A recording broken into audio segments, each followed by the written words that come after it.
सोध्न चाहन्छु कतिजना हुनुहुन्छ हिजो त्यो हस्पिटलमा तपाईँहरू जतिजनालाई घाँटी चिचार गराउनु भइरहेछ यहाँ। हाम्रो बहुमतको सरकार होला तर यो देश तपाईँको पनि हो, तपाईँलाई पनि जनताले जिताएरै पठाएको। यो नियम कानुन हामीले बनाएको, तपाईँहरूले बनाएको, तपाईँले कार्यान्वयन गर्नु नसकेर हामीले कार्यान्वयन गरेर हामीले देखाएको र त्यही नियम कानुनमा टेकेको हो हामीले। दुई तहको सरकार त तपाईँहरूसँग छ।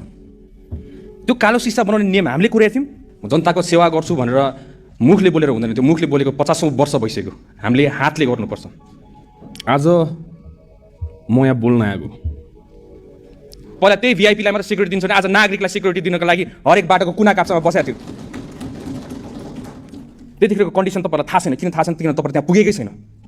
डक्टरसँग कन्सल्ट गर्नु पर्यो, कुरा गर्नु पर्यो र राति एयरपोर्टमा आफै गएको त्यसलाई स्टन्टबाजी भनेर भन्नुहुन्छ भने यस्तो स्टन्टबाजी सबैजनाकोबाट चाहियो आफ्नो नागरिकलाई सेवा गर्नलाई। हामीले त्यति राम्रोसित बोल्नु आउँदैन होला तर राम्रोसित काम चाहिँ गर्नु आउँछ। हामीले हिजो अथाक प्रयास गरेको, अब यहाँ आएर सबैजना एक्सपर्ट भइसकेका छन्, सबैजना डक्टर्स भइसकेका छन्। त्यहाँ डक्टर्स एक्सपर्ट्सहरू नेपालको विज्ञ डक्टर्सहरू सबै हामीले राखेको थियौँ त्यतिखेर। आफ्नै साथीभाइहरू मान्छेहरू जो अगाडि एउटा बोल्नुहुन्छ पछाडि अर्कै बोल्नुहुन्छ, चित्त बुझ्दैन रहेछ। यो अगाडि जसरी बोल्नु भएको छ त्यसरी नै पछाडि बोल्नु पर्यो।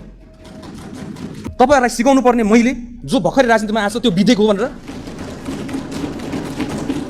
संविधानको स थाहा छैन यहाँ आएर भने, अहिले आएर संविधानको स थाहा नहुने मान्छेले तपाईँलाई संविधान सिकाउनु पर्ने।